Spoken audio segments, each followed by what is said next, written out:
The whole football stadium is packed, sold out.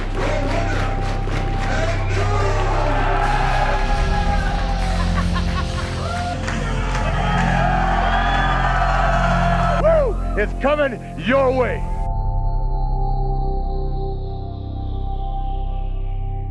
Hello, everybody, and welcome to another edition of Wanted, Dead or Alive. I'm your host, Dr. Tom Pritchard, and today we're going to be talking with a man I've known for quite a while now, the Big Cat Curtis Hughes. Curtis, thank you very, very much for joining us today.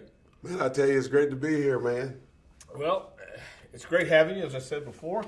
Let me ask you right off the bat, what's your first memory of watching professional wrestling and made you fall in love with this business? Man, I tell you, one thing I love about professional wrestling, that's sitting around talking about it. And the main thing that got me interested in professional wrestling is, a little fella growing up in Kansas City. And in Kansas City, they had a little territory that Bob Geigel ran, and Sonny Myers and Pat O'Connor, the old timers. And they had a channel that used to come on in Kansas City called Channel 41. And every Thursday night, they would be on live on TV every Thursday night. And as a little fella, watching it growing up, I used to watch Harley Race, Rufus R. Jones, Pat O'Connor, Sonny Myers, Bulldog Bob Brown. I mean, I can go on and on and on. And all these guys back then, used to work, different than what they do now, where it was like believable, you might say. Yeah. Where when you look at back then, when I looked at these guys on television, I was really believing what I was seeing. And I was like, man, he looked like he just killing this guy. Man, I'd like to do that one of these days. And, the more, and I used to watch, Harley Race and Rufus R. Jones go at it. They used to go at it, brother. And they get the freaking color working. And, they had a long angle that they ran. But that particular angle that I saw Harley Race and Rufus R. Jones. I don't know. I'm pretty sure you heard of Rufus. I know You Rufus, probably went through Kansas City a lot too. You're in that era. Yeah. And so, because I pretty much, was up under Rufus's wing when I started. Yeah. And so, man, let me tell you something, man. So once I got to an age to where, because I wanted to do it. That's what got me interested in watching wrestling, what I just explained. About watching, Harley Race and Bulldog Bob Brown and Rufus R. Jones and those cats like that, Omar Atlas and Pat O'Connor. I can go down the line of old timers, that was there when I was coming up, and so that's what lit a fire up under me that wanted to be a wrestler. So as you're watching along now, did you play sports in school? Yeah, yep. And my earlier years, I started in sports. Around the 6th grade, that's when I really started getting into sports. My brother Preacher, that's his nickname. Yeah. Him and my 2 older brothers were already into sports already, and I was this little flabby kid. You probably find that hard to believe, but I was this little flabby kid that had no muscles, a little young cat. Everybody starts somewhere. And so my brothers and them, they were already working out and training to be football players and tracksters and things like that. And I was like the, younger guy, 6th grade. But, I didn't know how to do push-ups and stuff like that. So one day, my brothers, we was all playing in the park, and I went to my brother Preacher, and I was like, can you show me how to do some push-ups? Show me how to do some sit-ups and pull-ups, the whole 9 yards. So he took time to start showing me how to do push-ups and sit-ups and just started working out, right? And so the more we did that, and then one day he introduced me how to lift weights. He introduced me how to lift weights. Then I started going to the little school. They had the little weights back then. It wasn't fancy like it is now. You know how the dumbbells used to look, and the string on the daggum, pulleys, all that old school stuff. But it worked for what they had back then. And so anyway, they showed me how to start working out and lifting weights and stuff like that. And so once I got to the seventh grade, which was junior high school, I started getting into more sports like, track and wrestling and football. Now, my seventh grade year, they wouldn't let me play, but they let me practice on the football field. Oh, yeah, Kansas was different. Why wouldn't they let you play? I was too young. Oh, okay. Yeah, see, you couldn't get on the team until you was an 8th grader. Oh. Okay. 7th grade, yeah, we'll let you practice, which didn't make no sense to me. Yeah. But that whole year, even though I was doing practices, they had let me be a manager. Manager with the water and the stuff, manage whatever the boys need. You feel me? Right. And so through all that, I was still going through the practices and everything. And then when I turned 8th grade, then I was in there then. Then I started playing football. And, I was already on the track team. I was already, amateur wrestling. So I started all that back then. But I just got better and better. And then being that my brother showed me how to train, and on top of that, I used to read those magazines with the Atlas guy. I forgot his name, with the black and white pages. Charles, yeah, that dude. Yeah. I used to read his old magazines that I used to see, at the gyms, and I'm like, what is this?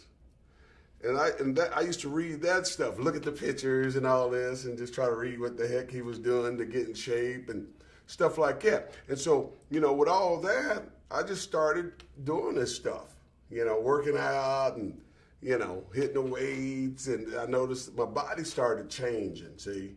Because remember earlier I said that, I was just a flabby little kid, didn't have no muscles, just looked pathetic, But then once my body, you're young, your body's growing, it's starting, the hormones starting to work and everything's changing. And my body started changing with the workouts and stuff like that. And I noticed that I was starting to get stronger, and my ability and agility was getting better. And I noticed my brothers were going like, man, you catching on this pretty good.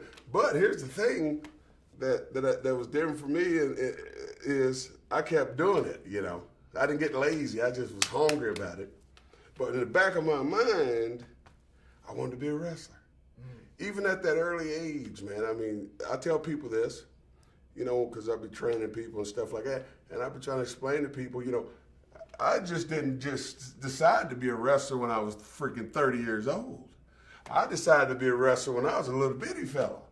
Yeah. Even when I was in high school, just messing around on the football field, acting like a wrestler, doing stuff, just practicing stuff that I thought I was doing right just from watching it on the television, on Channel 41 in Kansas City.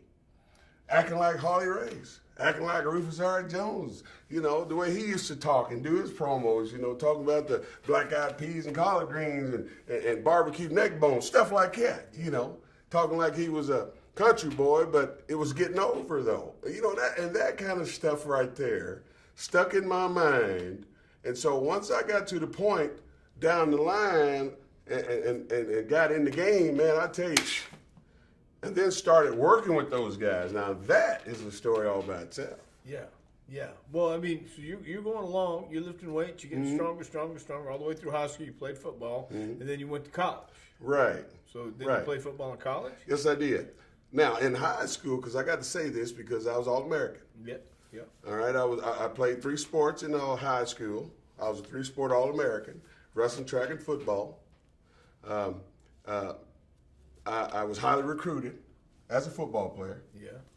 I was a blue chipper. I was a McDonald All-American. I was a Parade All-American. I can go on and on.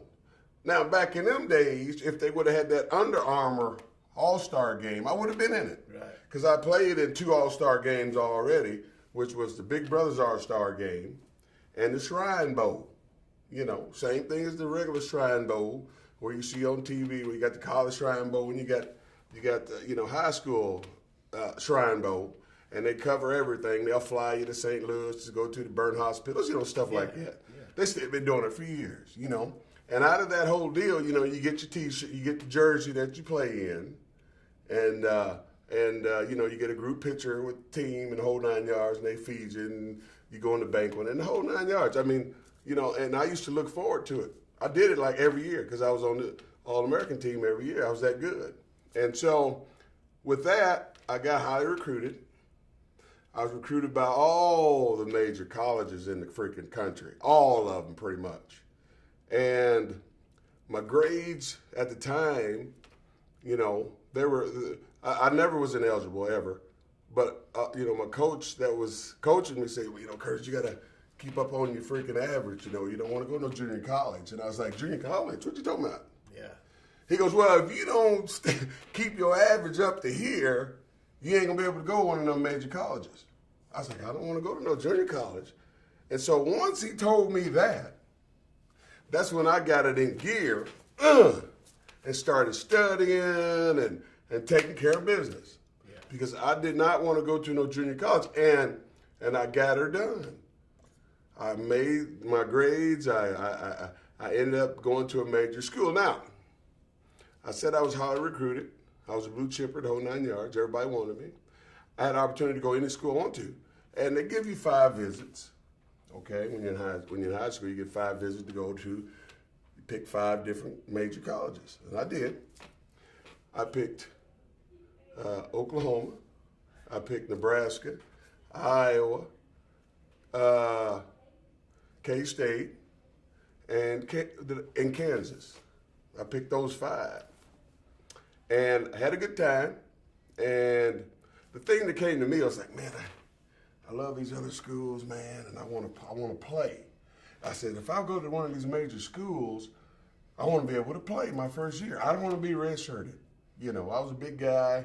I was good at what I did with the nose guard. I clogged it up like you're supposed to. I was trained real well at that position. And so, and I thought about my mom and my family. You know, I was like, man, I could go here and I could go, but Manhattan, Kansas ain't that far from my hometown. And I had a good time there when I went there. And I was like, man, you know what? This team really ain't that bad. It ain't that far from home. And I was going to go to Iowa. I committed to Iowa Hawkeyes. I was going to go to Iowa Hawkeyes, and at the last minute, I changed my mind and went to K-State. Yeah. True story. Coach Snyder, Bill Snyder, he was at Iowa at the time when he was recruiting me. He was recruiting me. Bill Snyder recruited me when he was at Iowa, okay? And every summer, I went to football camp there. I went to football camp at Iowa Hawkeyes camp, and I got trained real good with them. And on top of that, I was telling them that I was going to come there because I loved Iowa, but it was too damn cold. Mm-hmm. Oh my God! In the winter times, it was unbearable. But you know, but I said, yeah, I'll commit. But at the last minute, I decided to go to K-State. Now, remember I said Bill Snyder was going to recruit me from Iowa. And when he heard that I changed my mind, he was totally upset. I mean, this is a shoot. When I told him I was going to K-State, I mean, he literally cried. This is a shoot. A lot of people don't know this. Yeah. And then long story short, he ends up going to K-State. Isn't that crazy? He ended up going to K-State to coach. Yeah. And so, being that said, you know, we was never close after that because of that fact. Because I committed. You know, it was a mistake on my part because the same the next year, Iowa went to a bowl game and won the Rose Bowl. Now, I could be wearing me a Rose Bowl ring if I would have decided to go to the school. Now, sometimes it bothers me. You know, sometimes you be thinking, like, man, I wish I did this. I wish I could be like Superman and just turn the world just back just a little bit. Yeah. Then you can make that right decision, but it don't work like that. But, you know, that's what happened with me as far as my college career went. I went to K-State. I had a good football career there. I played my butt off. I had some good games. You know, I mean, I clogged it up, did my thing. But, remember I told you I had 5 trips I went to, and K-State was one of them. Now, the same week that they played Oklahoma, now Steve Dr. Death Williams was a football player too, and he was a worker. Okay, and I was like, in my mind, I was like, oh yeah, I'm gonna go to that game, because they give you 5 visits, and I was like, I'm gonna go to that game, because they're gonna play Oklahoma in Manhattan. And I was like, man, if Steve Williams is there, I can talk to him. about getting into business. I wasn't in the business yet, but I was thinking about getting in it because I think I was in my third year there, something like that, going into my fourth year, something like that. And so, no, I was my first year. I'm tripping. So anyway, I went to the game. He was there. They were in the end zone, way in the other end. I'm going like, I'm a recruit just standing out there, with all the other recruits. And I was like, man, if I can just get down there, just talk to him real quick. So I moseyed on down to where they were stretching in the end zone over there. And I was like, Steve Williams, you're a wrestler, right? He goes, yeah, what's up, brother? I'm going like, man, I'm trying to get into business, man. He goes, where you live? I was like, well, I'm a recruit. I'm supposed to go to Oklahoma next week, but I've been trying to get some information so I can think about getting in wrestling one of these days. He goes, oh, you from Kansas City? You ought to try to get in touch with Bob Geigel.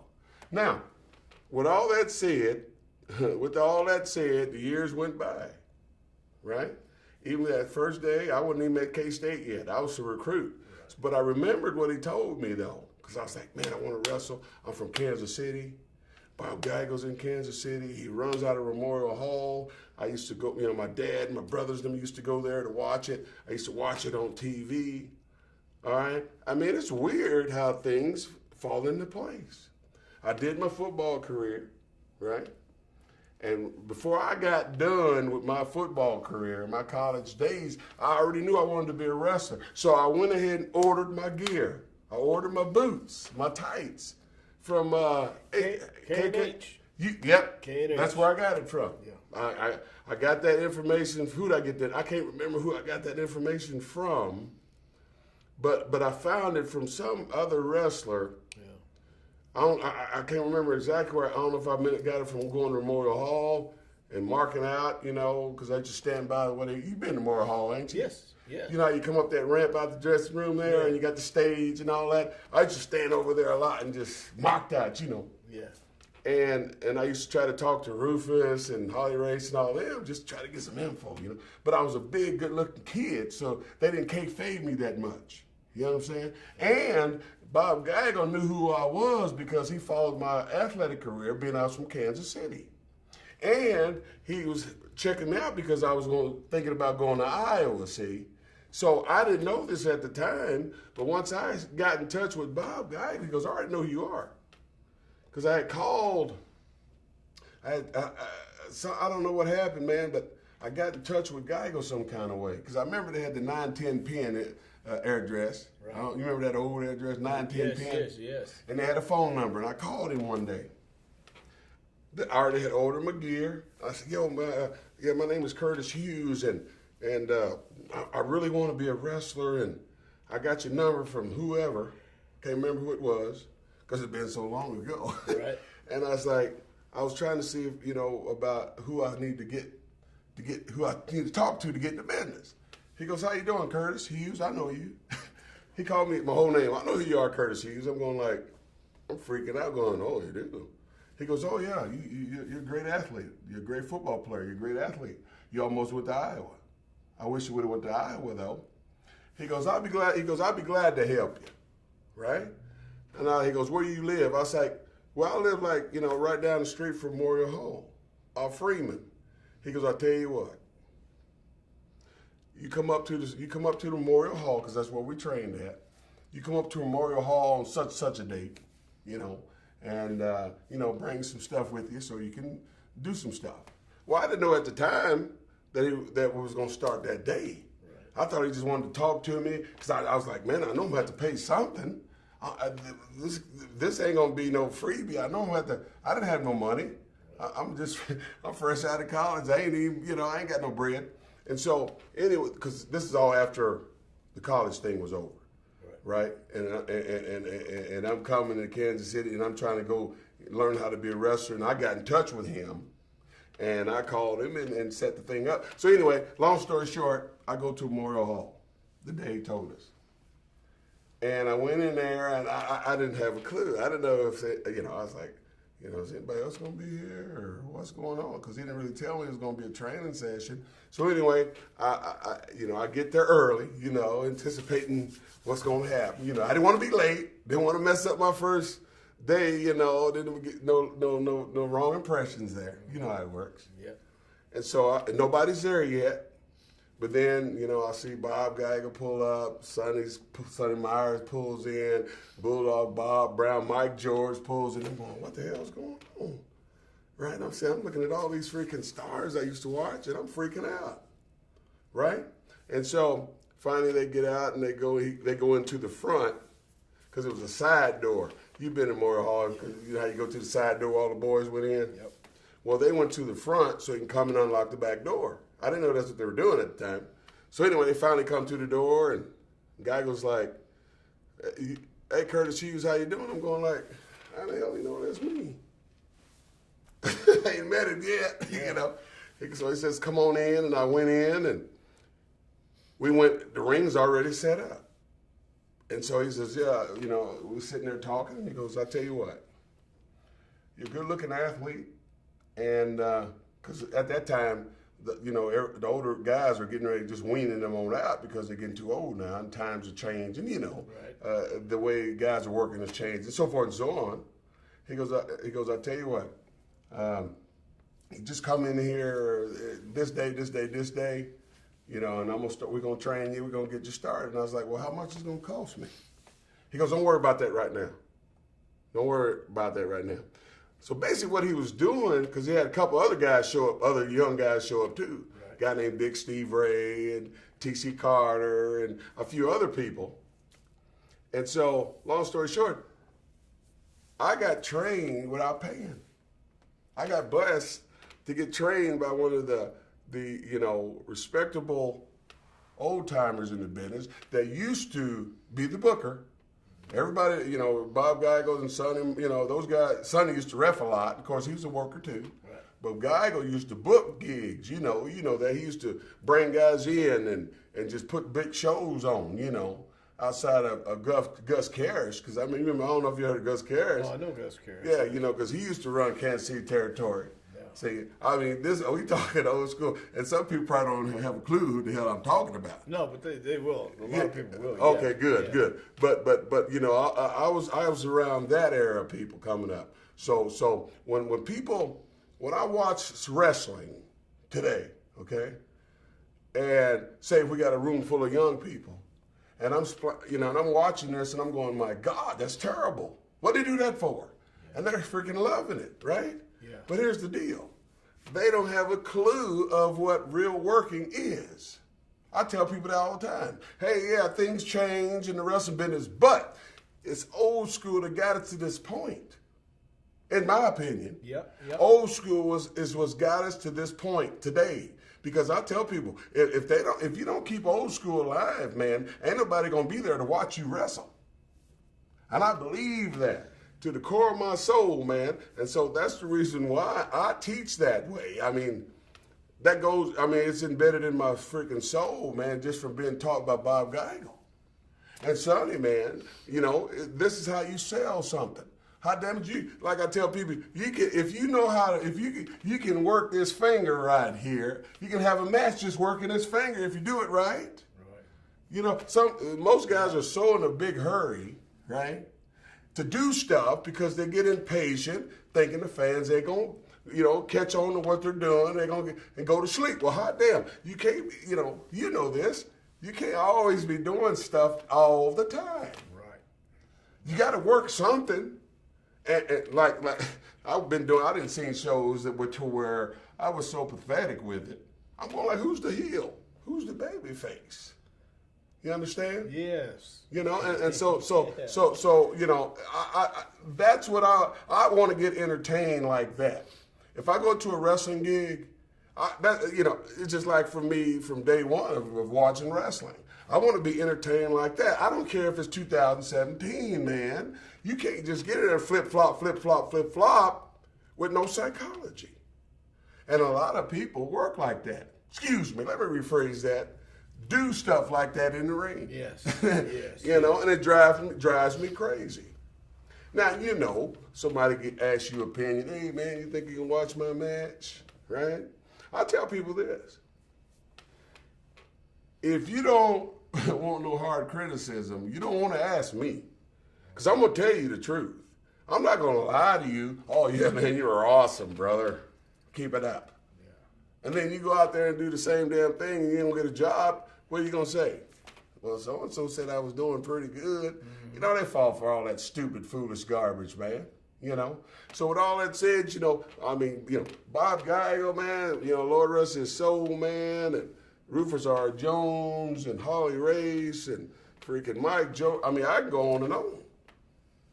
If it wasn't for them cats, you follow me? Mm-hmm. Haystack Calhoun, man. I mean, Danny Little Bear. I mean, man, they were all the Stomper. Yeah. All those guys were at my time of growing up, who I used to watch, to make me say, man, I want to be a wrestler. That's what I want to do right there. Do you remember who your first match was with? Yes, I do. My very first match that I ever had in Memorial Hall was with Bulldog Bob Brown. Oh, goodness. Oh, my goodness. Now, I'm telling you, I was already, as a little fella growing up watching Bulldog, I used to love watching because he was a good heel. Yeah. He was a damn good, ugly, looked like his gimmick heel. Okay? And so when I had the opportunity to have a match with him, okay, he taught me some stuff early in the match. My first match with him, I messed something up, threw me out, got a freaking chair, hit me on the back with it. Said, don't do that no more, kid. Listen to me. Because I was trying to be in a hurry, right? And that particular night, that very first match I had with Bulldog Bob Brown, I learned a lot in that one match. We didn't do much.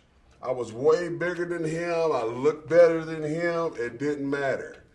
He was the pilot. He was the one that knew how to work. He was the one teaching me. So it wasn't that bad, but that particular part where he threw me out, because I was trying to get in a hurry and take over, because no kid, no. Cut me off, boom, threw me out, got a folding chair, bent me over and went wham.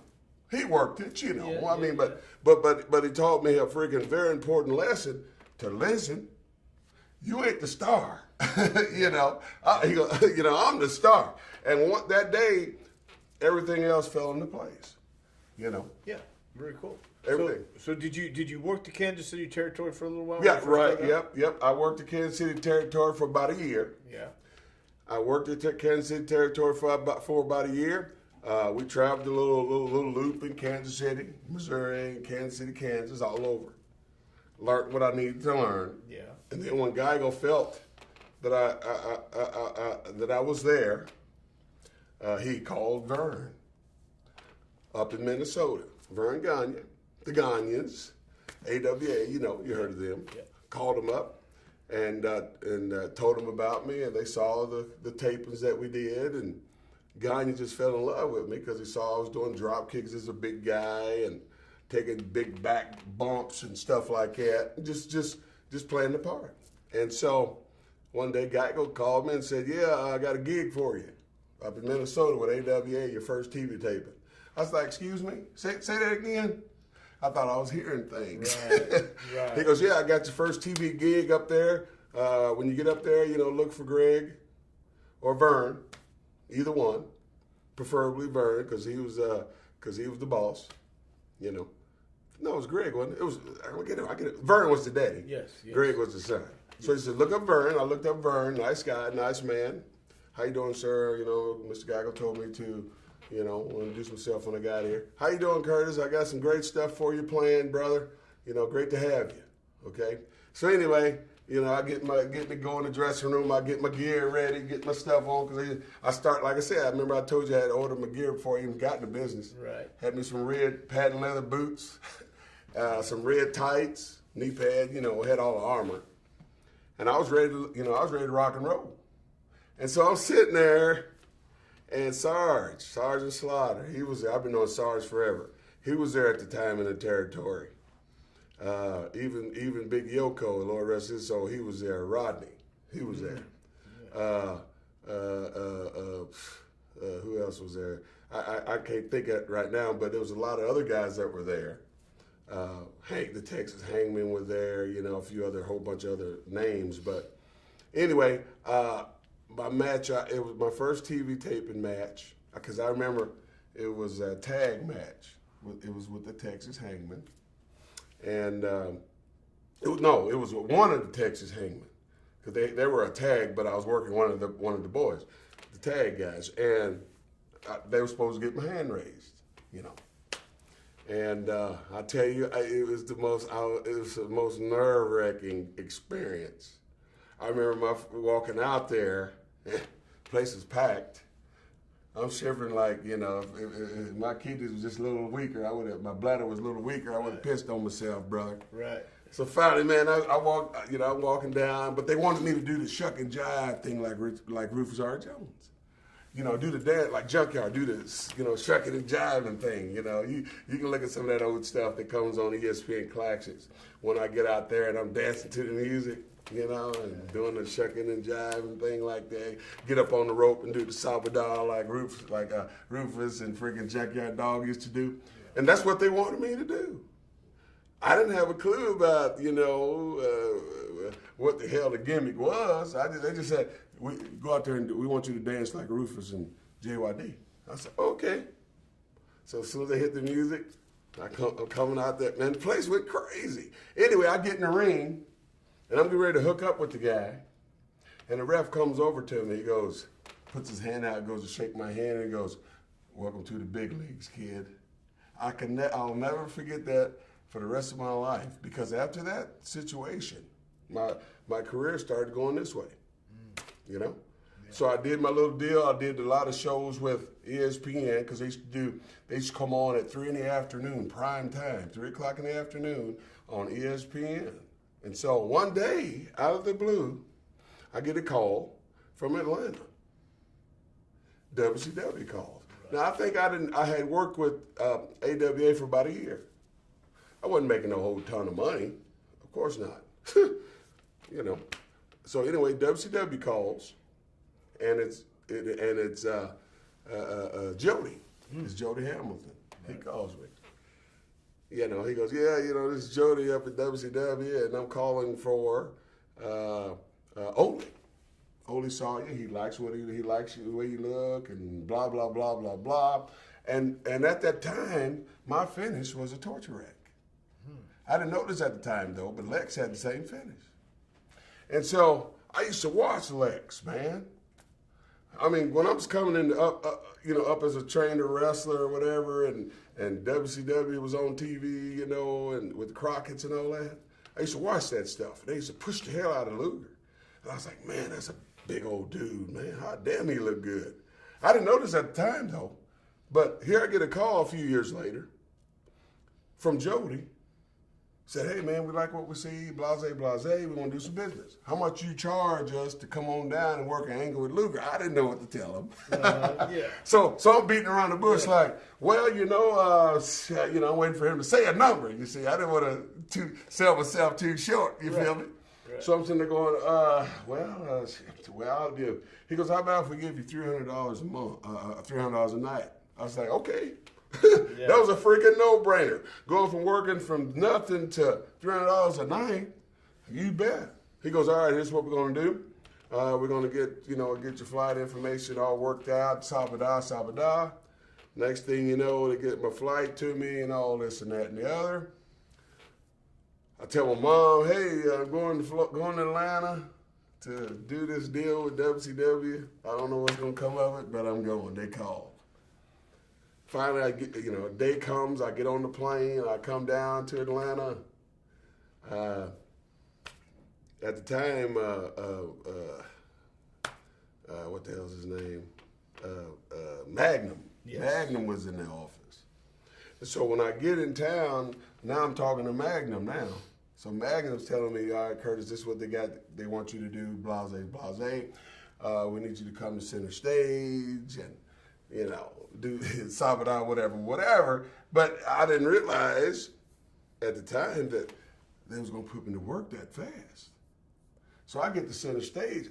This is going to be your first TV taping tonight. We're going.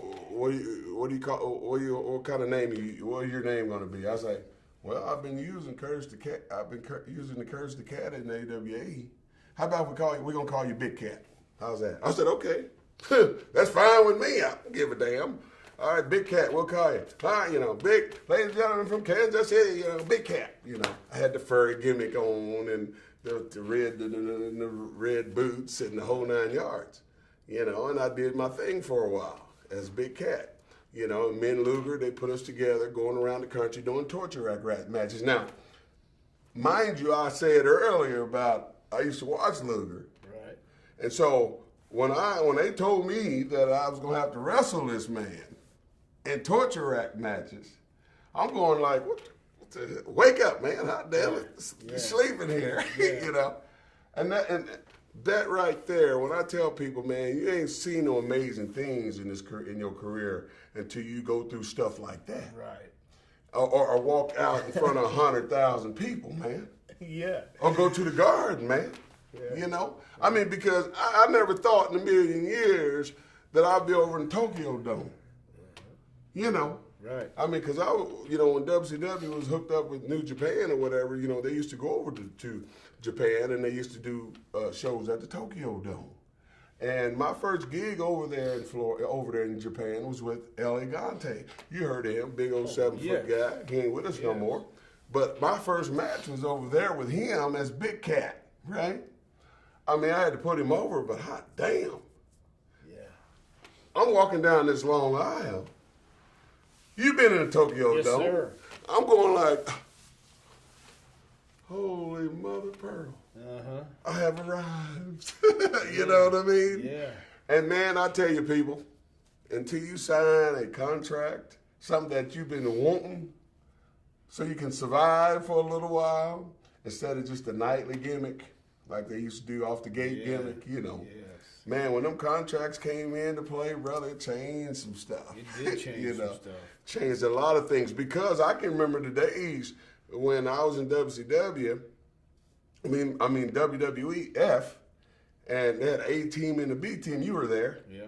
And everybody wanted to be on the A team with Hogan, because they knew Hogan was going to sell out the damn place, and they knew once they got that paycheck at the end of the week, it's going to be pretty full. Pretty good. If you didn't get all the draws, But man, because I was always on the B team, man, because Vince took care of me, man. I can say that. I mean, I was blessed. Dusty got the book after Ole, and Dusty looked out after me because he changed the gimmick over to the bodyguard gimmick, which was Mr. Hughes. Well, I was just going to ask you. You didn't go into WCW with this bodyguard gimmick. No. How did that come about? How did this? Well, what happened was, like I said, Ole had the book first. Right. I don't know if I stated that earlier when I first got to Atlanta, but Ole was the booker, and Ole did a good job in my opinion. He knew how to draw people. He knew how to draw money. Anyway, I guess the time came where they were making a little change with the bookers. And so I guess, they were, weaning Ole out and bringing Dusty in to take over the book. Right. And so that's what happened. Dusty took over the book after Ole, and then Dusty started seeing different people, different talent that he could better.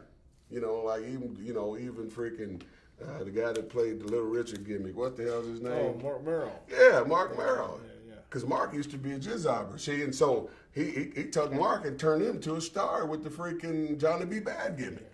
Okay, so one day, Dusty came to me and he goes, "Hey, Cat, I think I got a better character for you that might get over a little better." I was like, "Oh, yeah, whatever." He goes, you heard of Big Bubba Rogers? I was like, yeah, the bodyguard gimmick. He goes, yeah. He goes, how you feel about doing that gimmick? I was like, so you want me to, dress up like that? I'm sitting there talking to him. He goes, do that, but put your own little twist to it. Put your own little twist to it. Which he let me let the reins go on the gimmick. Right. And so I looked at Bubba and I was like, okay. He comes to the ring, he's got the hat and the jacket and the shades and suit and tie and the whole 9 yards. But when he got to the ring, he pretty much took everything off. And I was like, okay, if I'm supposed to be this big, bad SOB bodyguard, I got to figure out a way to keep the shades on. I can't take off my gloves. All I got to do is take off my hat and my jacket. Everything else stays on, right? Right. And so I tried the sports strap, the strap you put around here to keep the glasses on. And every time I take a big bump, they'd fly off. My shades would fly off. I'm going, how damn it, that ain't going to work. But I was like, I got to keep, the gimmick is the shades. I got to figure out how to keep these shades on. And so I used to wear the black electrical tape, right? Duh. So I'm going like, well, hell, black electrical tape stretches. So I was like, let me try this. So I took some electrical tape, and I ripped the piece, and I put it like this, and I took the glasses off, and I tipped the ends, and then I put the piece on the inside so it wouldn't pull my hair off. Right. And then wrapped the ends with more tape. Then slapped them on. Man, they were tighter than the dickhead band.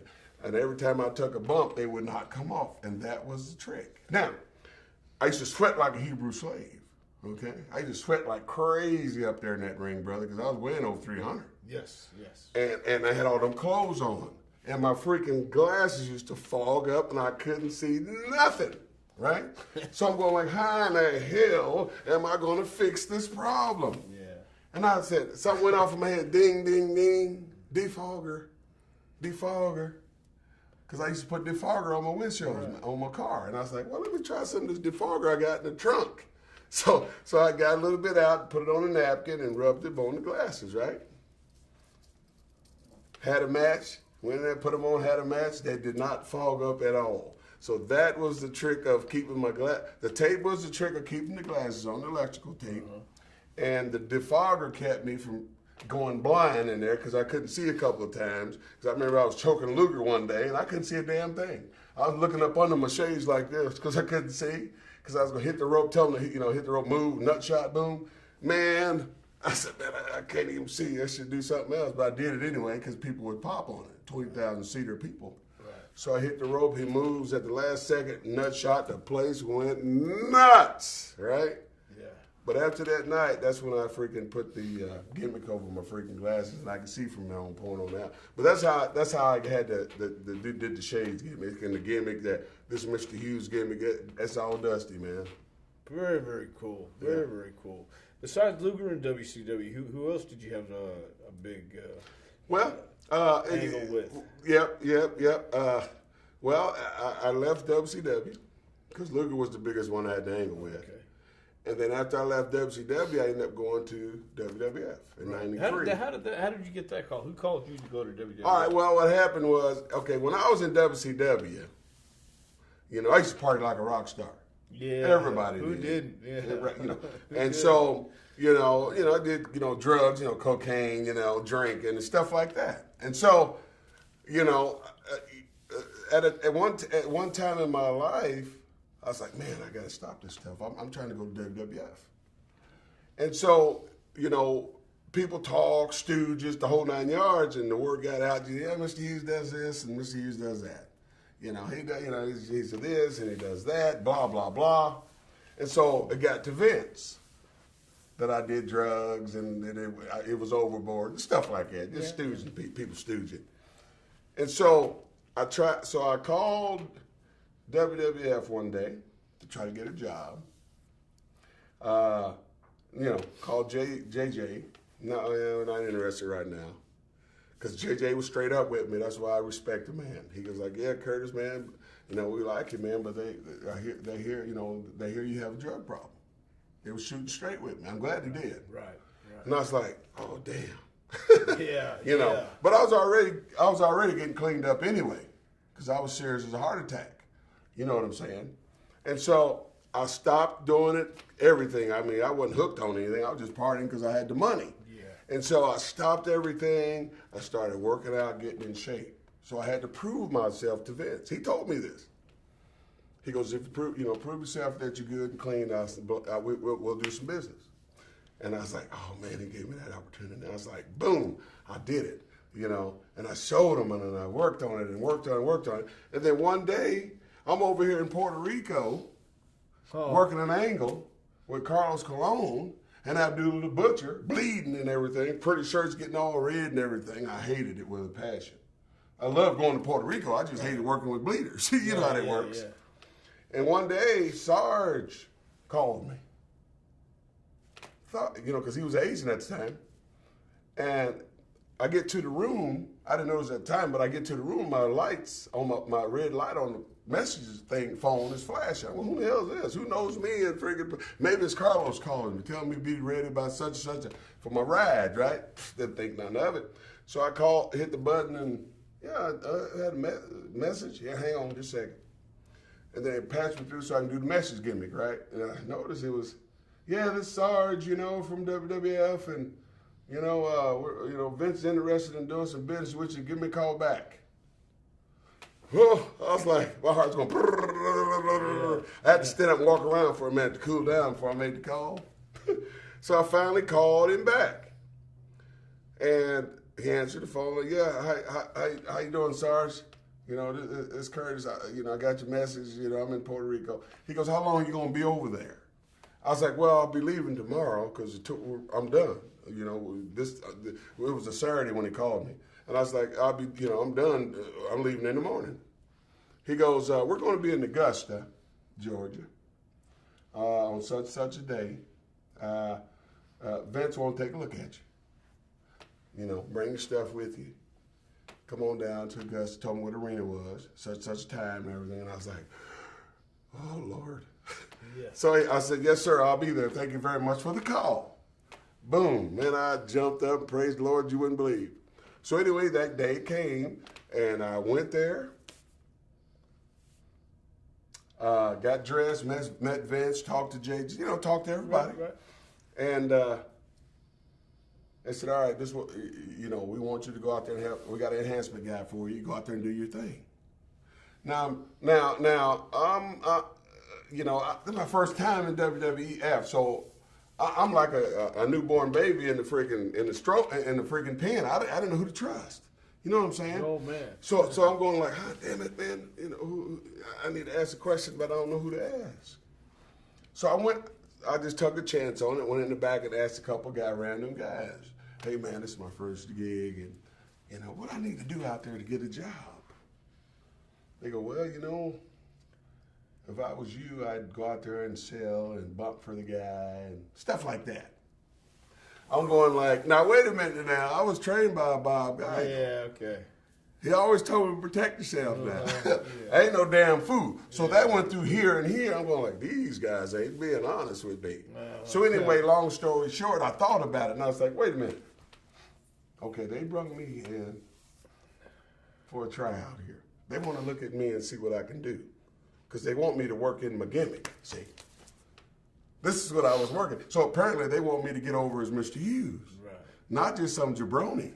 That clicked in my mind. So, and then when I saw who they were handing me to work with, I said, oh, this is an enhancement guy. He's supposed to do my thing. Yeah. So we went out there, man, and I was like, I was calling, watch clothesline, watch drop kick. I mean, I was doing my stuff, getting over, you feel me? Yeah. Watch the freaking, choke slam. I mean, I was doing power slam, doing all that stuff, pulling them up, 1, 2, pulling them up. I was like, don't kick out. And so the ref said, all right, go home. Yeah. And so I just gave him a big power slam because I hadn't come up with my finish yet. And no, I did. I had my own finish already. The sidewalk slam, that's what it was. Yep, that's what I did. Yeah. I gave him my finish. 1, 2, 3, picked him up, threw him out, did my thing, did my heel game, don't touch me, blah, blah. I get back to the gorilla position, and oh my God, JJ's going crazy, going like, good job, great job. I'm going like, oh, I guess I must have did something right. Yeah. So anyway, he goes, go get dressed. Vince wants to talk to you. So I go get dressed, put my street clothes back on. I'm thinking, man, they didn't like what I did. Shoot. I'm not going to get the gig. So I go get dressed. I go to Vince's office in the arena, JJ's in there with us. And Jay goes, we like what we saw. Curtis, you're a good athlete, you played the gimmick real well. And then Vince said a few things. He goes, tell you what, go put your stuff back on. We're going to do your first TV tape starting tonight. We'll have all your stuff in the FedEx to you in a couple days. The contract, the whole 9 yards. Right. We're going to pay you this much. And I was like going, I'm telling you, the feeling I had that day. Yes. It was like, I won the lottery. Yeah. So I called my mom, man. I called my mom. I was like, I got another contract. At least a year anyway. You know. Now, did they tell you that we want you to work with the Undertaker on this? Wait a minute now. Oh yeah. Go ahead. I'm sorry. Now, Yeah. okay. So after I started doing the TV tapings, man, started getting over, man. I mean, and one day, Vince came to me and goes, you know how to cut promos, Curtis? I'm going like, watch. What do you want me to say? He goes, just cut a promo for me. And he just threw out a random working name. You working so and so. Do a promo for me, 30 seconds. And I just, you know what Vince asked me? Why come they didn't let you do promos in WCW? I was like, because Luger was the star, because I was the freaking bodyguard. I didn't say nothing. That was the gig, you know. Because I was with Harley Race and Luger, you know, and bodyguard and stuff like this, standing there looking mean. So when I started doing stuff for WWF, and Vince was like, yeah, you're going to talk all the time. Even though I had Harvey there with me as a manager, they let me talk. Be your character. And then one day, I'm in the back one day, and Vince comes over. Come here, Curtis. He goes, we were having a 6-man. It was me, $1 Million Man, and IRS. We took on the Nasty Boys, Kamala. It was Nasty Boys and Kamala. Oh, yeah. Okay? In the dressing room, Vince was like, y'all come up with a finish, let me know what it is. Can I say that on this thing? Yeah. Oh, yeah. Oh, okay. Yeah, no, we're good. Yeah. Okay, I had to make sure. Yeah. So Vince said, y'all come up with a finish and let me know what the finish is before y'all go out there and do the match.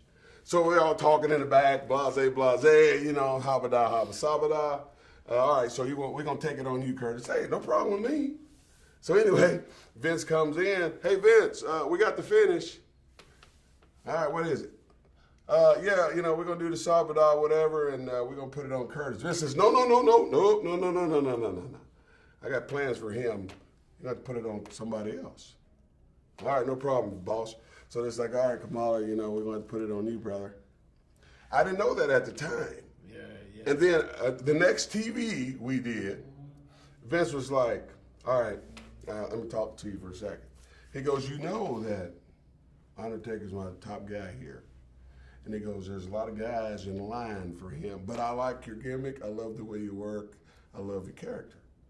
And I'm going to have you work an angle with The Undertaker. You're going to take his urn. I'm going like,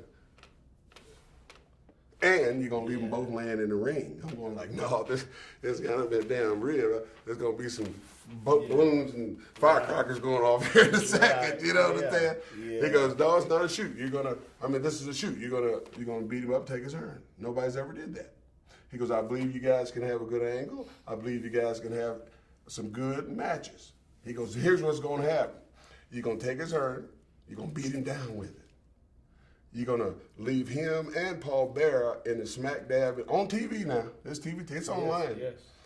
I'm going to leave you, Paul Bearer and freaking Undertaker in the ring. He's not going to raise up. That's what he said. He goes, he's not going to do his gimmick. You're going to take his urn. You're going to steal his urn. I was like, oh, damn, am I ready for this? Now, here's the deal. You know, just like Hogan, everybody wants to work the star, brother, because it's the money man. Yeah. So you got all these guys in line to work the money guy, right? This guy don't work out. Okay, next. Yeah. This guy don't work out. All right, next. So they took me, okay? I mean, I'm just getting there, man. So Vince took me from way back yonder and went in front of everybody else. Uh-huh. So there was a lot of haters at that point. Think so? Yeah. I mean, a lot of haters. So, yeah. Because, to get to The Undertaker, all these guys had to put me over. They had to get my hand raised now. Because I had to get over. So people could see, okay, he's a bad SOB, he beat so-and-so. You know how it works. Oh, yeah. And so I had to beat the Macho Man. I had to beat Bret Hart. I mean, I'm going down the line of stars that had to get my hand raised. Now, a couple of them got a little mad about it, but hey, either do it or don't get paid. Yeah. So they had to do the deal. You follow me? Yes. I appreciate it respectfully. Yeah. Hey, man, I mean, I'm in a dressing room trying to talk to Bret. Oh, my God. Yeah. Tell us about that. That's a good story, bro. I'm going seriously. I'm in the dressing room, and Brett's supposed to get me over. This was like talking for hours, man, trying to come up with a finish. And they told us what they needed us to do. They needed him to do this, man. And I'm sitting there going, what else finish can we do? I mean, I'm going like, because I'm respecting him because he's a veteran. See, I respected the hell out of Brett because he was the man, brother. He was the man. I mean, he was a working machine. I used to watch him all the time. And here I am having a freaking match with him, and he's got to get my freaking hand raised, and we're in the freaking dressing room debating about what we're going to do. I mean, whatever he wanted to do, I didn't give a damn. But they wanted to get my hand raised, so I couldn't fight about that. I was like, well, they want me to get my hand raised. What do you want to do? So finally, here comes one of the agents in there. You guys come up with a finish yet? I'm just sitting there just like, talk to him. I mean, I'm whatever. You understand? Yeah, oh yeah. Because I'm not trying to get no heat here. I'm not trying to be the prick. So long story short, finally we went out there and had a match. Okay, I don't know what they told him or whatever, but we started doing. Things just changed all of a sudden. Then we started riding together. Me, him, and Owen. We started getting along because I guess he figured, the kid ain't so bad. Right. I started respecting me a little more because I'm not just gonna go out here and just beat you up, dude. No, you're the star here in my eyes. You just don't realize it yet, but you don't get it. This is like a dream come true for me. Right. So whatever you want to do is fine with me. But I don't want to get fired because I'm not doing what the boss say. You follow me? Right. Oh yeah. And so with that said, man, we went out there and did business. Yeah. And it turned out we had some great freaking matches, Now, I can tell you a thing back in WCW days where when I first got there with Luger, I forgot to mention. Because remember I was telling you we had the freaking same finish, which was that torture rack gimmick. And here we are going around the world. This is our first match on tour, our first torture rack match on tour. Somewhere up around Charlotte some damn where, right? I got a match with him. I get out there. We start having a freaking match. I'm the heel now. But I noticed when I do something to him, he ain't selling my stuff. I throw a punch, he didn't even sell it. What the hell's this? Give him a big boot, he ain't selling. What the hell's this? Right? So I take a powder. I'm going like, oh, damn it, man. 20,000 seater, man. The place is rocking. So I freaking call the referee over there and went, yo, ref, tell Luger to sell for me, man. I'm here to do business with him. I said, if he don't sell, tell him I'm going back to the dressing room, man. He can count me out. So ref acting like he's, checking him and telling him what I just said, right? So finally I come back in to see if he want to do some business with me, right? Nope. So anyway, I tried to do what I could until the time ran out. Then we went home. And, he got the torture rack on me, and that was it. When we got back to the dressing room, okay, because I was like, man, I'm not going to show these people I'm no punk. Even though I'm a new kid on the block, I was trained better than this. So I said to myself, damn, I got to confront this big mother. You know what I'm saying? Yeah. But I'm a man, just like you. I said, hey, man, I'm a man just like he is. I ain't got nothing to lose. He ain't going to kill me. So when he gets back to the dressing room, I said, yo, Luger, man, let me holler at you for a minute, bro. I was like, look, man, Dusty brung me in to get you over, okay? But this ain't going to work if you don't work with me, man. I was like, we got some more freaking matches to do on this freaking gig tour we got working here. On this torture rack gig, we had like about 10 more shows to do on that freaking torture rack gig, man. And I was like, dude, if you don't work with me on this, something's going to have to give. Somebody's going to lose their job, and I don't want to do that. I'm trying to make a career out of this stuff. Yeah. That's all I needed to say. After that night, we had the best freaking wrestling matches, bro. Then after all that, right? Yeah. They turned me to Big Misty. They turned me to the bodyguard. Then they stuck me with him. Now, that's where things get a little crazy. So here I was working with him, going around the world doing torture matches. Then Booker's changed. Then Dusty came in and got the book. changed my gimmick, threw me with Luger as the bodyguard. I helped Luger win the heavyweight title. You know, it's all the work on that. But still, I'm the one toting the belt, walking down the belt to the ring. He's got, you know, carrying it. So doing all the dirty work. Let's put it that way. Right. You know, Harley's the mentor guy, you know, the manager, the brains of the outfit, you might say. You know. But hot damn, man. Then, on top of all that, we was going to do an angle. They were talking about, Dusty was talking about doing a freaking screw job. Me, screwing Luger. Then me and him was going to fight again as the bodyguard, Mr. Hughes, and total package Lex Luger. They was going to put the belt on me. A lot of people didn't know that. They was going to fight me. I was going to work Luger, and they was going to put the strap on me. I don't know how long it was going to last, but they were going to do that because we were thinking about drawing some money. It's like, okay, this freaking bodyguard guy turned on this freaking boss. Boy, that ought to draw some paper.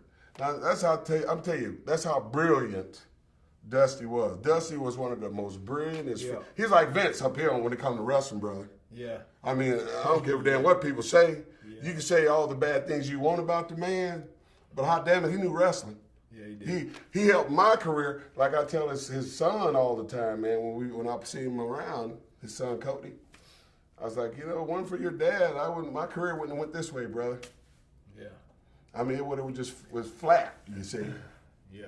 You know. And so, you know, Dusty used to mess with me all the time. He goes, boy, you kind of remind me of Lawrence Taylor. He used to call me Lawrence Taylor all the time. Hey, yeah. He said, you look like Lawrence Taylor, you know, because I had the box working, the whole 9 yards. And, you know, and I was like, well, at least I'm on his mind all the time, you know. So, right. So, yeah, so The Undertaker, that was my other great accomplishment, just working the angle with freaking him, man. I mean, with Mark, I mean, man, we used to have some freaking. One thing I loved about working with The Undertaker. What's that? Is he'd freaking sell for you. He'd let you beat the hell out of him. Because he already knew he was going over. Right. And he knew the people was going to freaking follow him, see? But if he was a good heel, right, he'd get you over like a son of a gun. I mean, he got me over so damn good.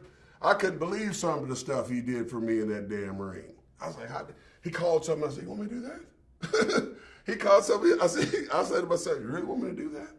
Even when I tucked the urn and I'm sitting there hitting him in the head with it, he goes, harder, hit me harder, cat, hit me harder. And the thing's already starting to bend. When I first got that urn, it didn't have no dents in it. Yeah. But I'm sitting there going, he goes, harder. I'm going like, God damn it, I'm hitting you harder. I don't know if you watched that, but I hit him about 20 times. Yeah, I've seen it. I've seen it, yeah. Yeah, I hit him about 20 times, but they edited it out. It looked like I hit him just 3 times. Yeah. Because it looked like I'm going down, then I'm holding it up like this. I hit him way more than that. That's how all those dents got in there, in that damn thing, you know. But anyway, you know, that was it. And then that first run came to a screeching halt real quick. What happened there? Well, what happened was, before I, you know, like I told you earlier when I was in WCW, you know, I did drugs. And so I guess, you know, sometimes that stuff kind of carries behind you because people think something go wrong. Oh, he must be on dope, right? Yeah. So anyway, one day I was hanging out with this rat. And I picked up this rat and was out partying. I wasn't doing no drugs. I was drinking. And like a fool, I fell asleep in the room. And when I woke up, I heard the door close. I was butt naked, so I was like, I got up and I went right up and checked my pants real quick. Hot damn it. So she took all my freaking money. I had about $500 in there. She took all my freaking money. Left the jewelry though, but she took the wad. I'm going, hot damn it. I was like, man, now I got to get a freaking draw. Right? I had got a draw the night before, $200. So I wasn't going to get no another draw. Right? Yeah. Anyway, I ain't got no freaking money, and I used to drive a lot too. But this particular time, I had a rental car, but I was with Harvey at this time. We were both riding together. And I was like, God damn it, I ain't got no money. What I'm going to do? So I'm going around knocking on doors, right? Hey, man, you think you can let me hold $50 till later or something like that, you know? I didn't tell him I got robbed. I mean, I was so embarrassed, you know? Right. I just figured, yeah, I'll pay you later. I shouldn't have to tell you what I need it for. I just need just loan me $50 until I get another job. Anyway, somebody stooged it off that, Mr. Hughes is going around knocking on people's doors, man. He was wanting to get drug money and stuff like that. Anyway, they did a piss test, and it was all the work because they don't test that damn fast, and I wasn't doing anything. Right. You follow me? So I pissed in the freaking cup, and that same night they said, yeah, we want you to go home, and Vince will call you later. I was like, what? Whoa, what y'all talking about? Oh, damn it, I ain't did nothing. All it takes. This business is something else, brother. You got enough stooges going in after your boy. They going in for the cutthroat, brother. Because they was already hating on me because I was freaking working the Undertaker, man. Right. You understand? Oh, they was already pissed off. You understand? So they were trying every angle they could to get me out that driver's seat, brother. Uh-huh. I'm shooting here. I never told this story, man, but people stooged me out of that job my first time there in '93. Yeah. Because I should have been there longer than that. Me and the Undertaker should have ran a little longer with that. Well, what'd they find on the drug test? They told me they said I was dirty, but I know in my heart I wasn't. Oh, they said you were okay. Yes, okay. But they told me that night, man. Oh, it I was like, because when I went in there, they had these guys in butcher jackets there. See? Yeah. I'm going like, what the hell's going on here? Curtis, you got a second? Right? No, I was already riding with the Hearts, and. They go, Curtis, they need to talk to you. And I went in there and they said, they need you to fill this up. Vince wants you to, pee in the cup. I'm going like, all right, give me a second. So I went out and I was talking to Brett and Noah, and I was like, man. He goes, what's going on, Curtis? I was like, man, they want me to pee in the cup, man. They go, piss in the cup for what? You've been with us. Exactly. They can tell you I wasn't doing a damn thing. And so Brett was like, if I was you, I wouldn't do it. Unless they make everybody else do it. I'm going, yeah, but if I don't do it, I'll be in breach and I'll lose my damn job and there goes all the checks. You follow me? Because Owen said it, Brett told me. Both of them said, I wouldn't do it if I was you, brother. I was like, dude, I don't have no choice. So anyway, long story short, I went in there, pissed in the cup. When I got done, the agent said, yeah, Vince told me to tell you, and this was the last leg of the freak. We was in Anaheim, California. This was the last leg of the tour, the last show. They could have waited. Instead of me just going home, well, just go home. Because I think after Anaheim, they had one more show. Right. They had one more show. But from Anaheim, they had me a red eyes. Yes. So they had a freaking driver take me to the airport that night, took me to the airport and flew me home that night. Yeah. I'm sitting there going, hot damn, man. I just started this angle, man. Why they doing this to me? I couldn't figure it out, brother. I mean, it was a trip. Anyway, come Monday, Vince calls me. First the secretary called. You want to hold for Vince? Yeah. So they call me. Vince gets on the phone, and I love the way you work. You're a great piece of talent, blah blah blah. But Vince don't like headaches. So he goes, but, with all this going on, we're going to take a break right now. We're going to take a break on you for right now and, let you get things worked out, blah, blah, blah. So that was the end of that first run. Right. And so a year or so went by, and then I tried to get a job again. Because I've been there 3 different times. Right. So a year or so went by. I did the overseas gigs. I did the friggin' Puerto Rico gigs, the Japan gigs, any gig I could get to eat. And then one day I sent Vince them another package. And I went and did some stuff with ECW. That's what I did. I went to go, Paulie called me one day and said, hey, I'm trying to start this new company. It's called Extreme Championship Wrestling. You're one of the first guys that I'm calling to ask, see if you wanted to do it, one of the stars and all this. And we talked about some money and we got agreed on that part and boom, it was a done deal. Started going up to Philly and doing TV tapings, At the time, they had, Taz and Tommy Dreamer and the Dudley Boys and, people you see around today. that were there training at the time. I mean, they were still training to be workers, even though they were doing shows with them, okay? So Paulie had a plan. Of course, he's another brilliant mind at this game of professional wrestling. Yes, he is. And so he was trying to bring in these stars to get these new people over in the company, see? The ones he wasn't paying a lot of money, he's trying to bring in the stars and work with these people, get their hand raised, make them somebody. You follow me? Yeah. And so he was having me work people. I mean, he kept my gimmick strong, but then when I got in the ring with somebody like, you know, Mikey Whipwreck or something, he wanted me to get him over. I'm a worker, okay? I'm a businessman. Right. But hot damn it, I just left WWF. I just got off TV taking the Undertaker's urn. I'm not going to get on your TV and get beat by this nobody kid. It's not going to happen. I'll work with the guy, but hot damn it, but I'm not going to give him a 1, 2, 3 that easy, dude. Right. You know, it's not going to happen. And so me and Paulie went at it for a few minutes till he understood where I was coming from. And once he understood where I was coming from, then we got along great. Because I guess he was trying to see if I was a fool or a dummy or whatever the case. Oh, see if I was still on drugs, see if I really needed this gig. Yeah. I didn't give a damn about my career because I wanted to go back to freaking New York, brother. I wanted to go back to freaking Connecticut, you feel me? Yeah. I wanted to go back and get some more of them WWF checks, you follow me? Yeah. I was not going to come to this little bitty company and get freaking killed. And get your career killed, man. Burn it. Oh, you let all these jobbers beat you, these nobodies, man. Oh, I ain't going to do that. Yeah. And then when it came to, he wanted me to start bleeding. Okay, you know what I wear. Wear a tie and white shirt and all this stuff. And I'm black as a boot. So the color ain't going to look too good on camera. You ain't going to be able to see it if you're sitting way out yonder in the damn bleachers. You ain't going to see me freaking dripping, man. So one day, Paulie was like, yeah, I need you to get some color. He, I was working with one of the freaking Bruise brothers. Because one of them supposed to have hit me with a chair and they wanted to get some color. So he was on me and I was like, all right, I'll do it. I gave him a little scratch, but you couldn't see it. Right. It was trickling, just a little trickle. And so, we did the match and I get to the back. And and later on looked at the freaking match and I was looking, I said, yo, look, Paulie, man, look, see, you can't even see the freaking color, man. There's no need for me to get no color. Now, if I was a white guy with blonde hair, it'd be perfect.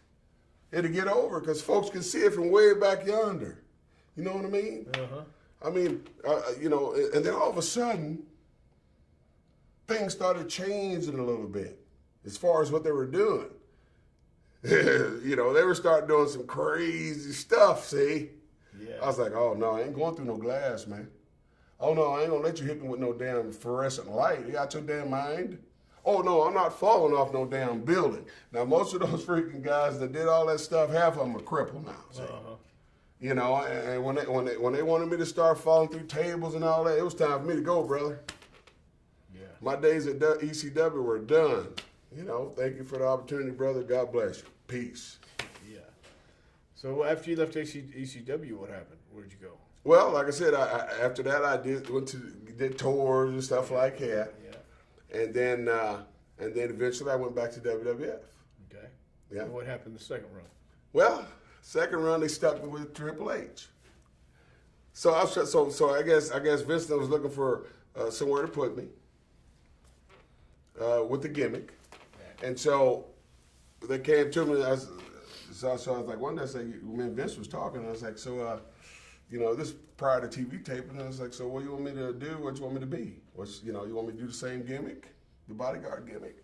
He goes, I'll tell you what, you got a big hanky? How you feel about, try it. He goes, go try this tonight. We're going to give you a big hanky, hang it over your arm. We're going to call you the butler. You're going to be the butler. You're going to be Triple H's butler. I was like, hot damn it. But it's a gig, though. Yeah. Hot damn it, it's a gig. I didn't care. I was like, well, so you just want me to be the butler? Just like, he goes, yeah, just hang the thing over your thing and just walk out there and just be a tough, like a bodyguard butler. I said, okay, I can do that. And so when they brought me back in the second time, they stuck me with Triple H as Triple H's bodyguard / butler. And now all I did was walk to the ring. I had the freaking hanky, the big apron thing, whatever, hanging over my arm. And with the frown working. When he needed me to do some dirt, I got up there and did some dirt. And then put the thing back on my arm like the ref didn't see anything. I hated it. Yeah. But it was a gig, see? Right. And then I did that, and then I don't know what happened. I don't know why I left, but they let me go, but that's besides the point. And then I left and did the tour thing all over again, and then the third time, the millennium was getting ready to kick in. And then I was like, man, I gotta come up with this gimmick. I think I'm gonna call myself the Millennium Man. So I had this outfit made. This lady made this outfit, put Millennium MM on there, Millennium Man, and had the hat on, had the MM up there, Millennium Man, and I was jacked to shreds, brother. I mean, I had started working out and lifting weights and hitting the steam room and the Stairmaster and was eating good, and I mean, I got in shape, brother. Okay, so anyway, I called WWE the last time I was there.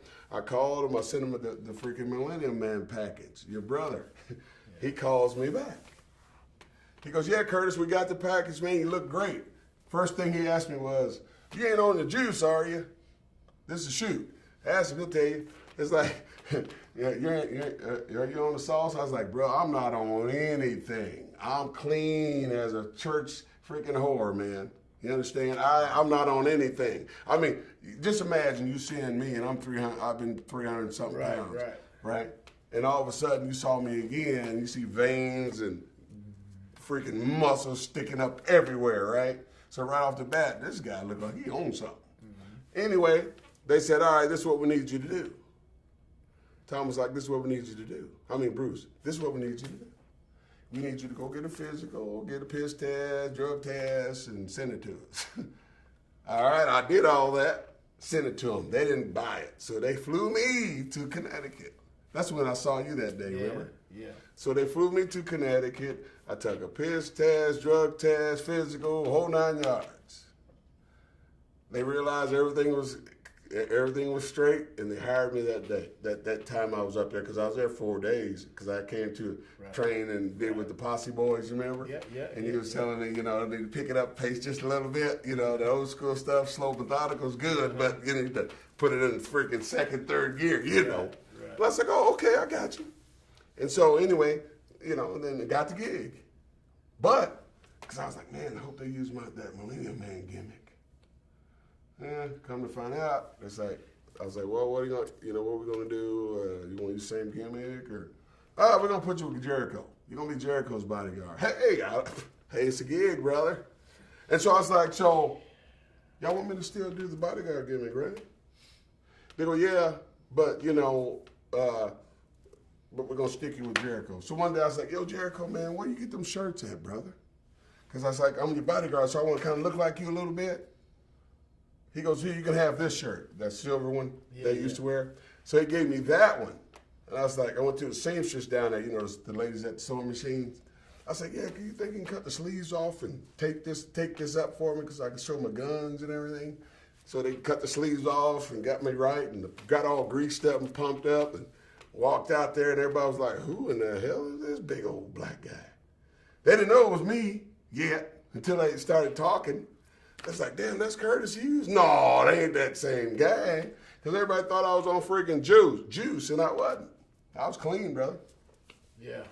And then I pulled a muscle and a quad working the freaking Dudleys, and that was the end of that party. So, when you left that time, did you just go back to wrestling independents, or is that? Yeah. When I left that last time, I started doing the independents, and then this guy named Frank in Atlanta, his buddy of mine, Rocky King, knew he was looking for somebody to train at the school in Atlanta called WWA4. And so he had called me. He goes, hey, Cat, I know this guy is looking for somebody to train at the school. You want the gig? You can talk about money later. I was like, yeah, because I wasn't doing anything. Hell, I need to make some money. So I called the guy back. We talked and went on over there and checked the place out. He hired me and I started doing my thing. Now, when I started there, wasn't nobody there because all the other students had left with the other trainer. Dummies. So when I started there was nobody there. So when I talked to the trainer, he goes, what do I need to do to get the place rocking, Curtis? I'm going like, well, what we need to do, you need to get one of them, a 20-inch WWE size ring, first of all. Because I want to be able to train people in this big ring because the whole objective is to go there any damn way. Right. He already had the smaller other rings, you follow me? But I wanted to train guys in a WWF size ring. So when they go to that, if they happen to get in a ring that size, they won't freak out. And so he went and got it. He went and bought a freaking 20-incher. And I was like, yeah, okay. I said, we got to get online and plug the hell out of it. Just plug it, go on Google and Google the hell out of it so you can get the searches come straight to you. And so he did it some kind of way to where every time you Googled wrestling school, that place would pop up. And he did it to where, if you went on there now, it would pop up, and me along with it. And so anyway, long story short, people started coming. See, people started coming. Now, I was kind of green at teaching people, but it took some time for me to figure it out. So what I did was, I was like, okay, I'm gonna take what I learned, and I'm gonna watch some other stuff. And write stuff down and watch this and write this down and what I wanted to teach, which was all old school wrestling stuff I used to watch. Right. And write it down. I'm going to teach that. Okay, I'm going to teach that. All right, I love that. I'm going to teach that. Teach the punch, teach the drop kick, major things that you need to know to be a good professional wrestler. And that's what I did. And so the years, a couple years went by, I got better, more people started joining. And then once I got enough people trained, then I started doing shows at the school. And we started recording everything. So I was trying to teach people how to do promos, how to work in front of a camera, how to work the gimmicks and the characters, the whole 9 yards. I was the one working the freaking camera. I was the one commentating. I was the one with the stick as the, well, hey, you gonna fight so-and-so? Tell me about it. I was all that. It was like a Mr. Hughes Wrecking show, brother, because I was trying to teach them the way I wanted it done. You follow me? Right. Not a whole bunch of other people jumping in, confusing them, which it worked out great. Right. Because I was there for 14 years and produced some stars out of there. Heath Slater, Heath Slater. Yes. He's there now. He's been there damn near almost 12 years. Yeah. He don't think he's going anywhere anytime soon, but he had a damn good run, man. Yeah. He got a family now. I can remember when he came in there as a little skinny, red-headed white boy trying to freaking learn how to be a wrestler. I ain't prejudiced. I'm just saying what he is, okay? Yeah. But just like everybody else. But he came in. He was hungry as a freaking lion. I knew he was, and because of where they stayed and how they were freaking starving when they were there. I was there with him, man. You know what I'm saying? Yeah. But then once he got his freaking break, I was happy for him because I used to take him on the road with me, teaching him the ropes. I get a booking. All right, you book a couple of my guys, I'll be there, I'll drive. How's that? You ain't got to fly me. Just pay me the trans for that damn airplane ticket and pay these guys this much money. I'll drive. And so that's what I did for years and years. And he learned, taught him the ropes. And then he went to Deep South. Yeah. And FCW, right? And then he got a hold of you. Well, we were I got him in Deep South in FCW. Right. Yeah, right. So once he left there and went to Deep South, and then he went wherever he went after that, I don't know, but you had a part in that too later on down the road. See? Yeah. So he had some damn good teaching. See. Right. He had some damn good teaching, man. So because you're a great teacher too. So that's what's lacking in the professional wrestling world, in my opinion. Well, one more thing, you got Apollo Crews also right there. Oh, yeah, my bad, yeah. Apollo Crews, he's in WCW as well. WWE. Well, I tell you, I get a little tongue-tied. And he's a good athlete, good quality-looking athlete. I remember when I trained him, I was like, once I get you trained, I'm going to wrestle you, buddy. Yeah. Because he was a hell of an athlete. What kind of background did he have, man? Was that gymnastics or football? You know what? That's a good question because he came into school one day, this ripped-looking guy, bald-headed kid. I'm going like, hot damn, man, where do you come from? What do you do? I don't even know if he played football or not, but I know he lifted weights. Yeah. But I know his brother played football, but I didn't know if he played or not. You follow me? Yeah. But I know he was a damn good athlete because once he got in the ring and I started showing him a couple things, He picked it up, just pick it up fast. So it didn't take me long to train him, man, because he learned real fast. I think within about 8 months' time, he was ready to rock and roll. Yeah. Just doing the basic matches, man. And you still help them with teaching today. You teach a lot of kids. You know, you got Heath School in Atlanta. Right. You guys are working hard. You guys are helping the youth of America. And where can somebody find you if they wanted to come to learn how to wrestle today? Right. So if you, here's the thing, man. If you serious, like I tell people, if they really, truly serious about making it in professional wrestling, you got to find a quality teacher, man. Yeah. You got to find somebody that's been there. You can't just go to Joe Blow that's been freaking at the honky tonk for a couple of years and ain't been nowhere, just freaking back in the back, freaking, packing boxes. You got to have somebody that's been there, done that, that's been somewhere, that's been to the top, that's been to the WWF or the WWE or ECW or, whoever, if you didn't been somewhere and made some freaking money and you was a freaking star, brother, and you got some clout behind your freaking name and you got some knowledge, see. Yeah. A lot of guys don't look at it like that. You want somebody to teach you the wrestling business with some knowledge. That is pertaining to what you do in the ring, what you do outside the ring, how to freaking cut a promo, how to freaking do business with a freaking booker or a promoter so it don't screw you out your freaking money. I mean, all that stuff. How to work on your characters, how to cut a damn promo, how to freaking tell a story in the ring instead of just getting in there. If you want to do some stuff like that, I can show you how to do that. Where can they find you? You can go to www.faceToFaceWrestling.com. The phone number is 678-209-6868. Heath Slater, like I said, I trained him. He's on the TV right now in the WWE. Apollo Crews as well. And then Ring of Honor, Jonathan Gresham, I trained. Hell of a worker. Forgot about John, yeah. Okay. Kiera Hogan, she just got signed with Impact Wrestling. I forgot Antoine Brewer, he's down at developmental in NXT in WWE. Right. He's a referee. So you got to look at that. Like I tell people, when you look at a trainer, where have people gone that he's trained? Yeah. I'm not just talking about the indie scene here, see. Yeah. You got to look at it like this. If I train somebody and you say, hey, man, I want to try to make it in the business, who I need to call? Who's been somewhere? How many people has this guy trained that's been somewhere? You follow me? Yeah. That's how you got to look at it. You can't just say, well, he's cheaper, he's close to home. You're just hurting yourself. Because wrestling, I tell people, is like dog years, brother. It goes by like that. Yeah. You start one day, next thing you know, you're freaking old timer. Yeah. But you see, a lot of people got everything messed up. They thinking that, well, I can just be an indie wrestler. I did not get in the wrestling business, be no indie wrestler, brother, for 30 years. And not have a pot to piss in and win and throw out it up later, except some new hips and some new kneecaps. Yeah, very nice. Mr. Hughes, I got to say, this has been one of the best we have done so far right here. Thank you, brother. I mean that was sincerely. You've been appreciate tremendous. It. Thank you very much. We'd love to have you back, man. Thank you, man. I tell you, I love doing this stuff. I love the business.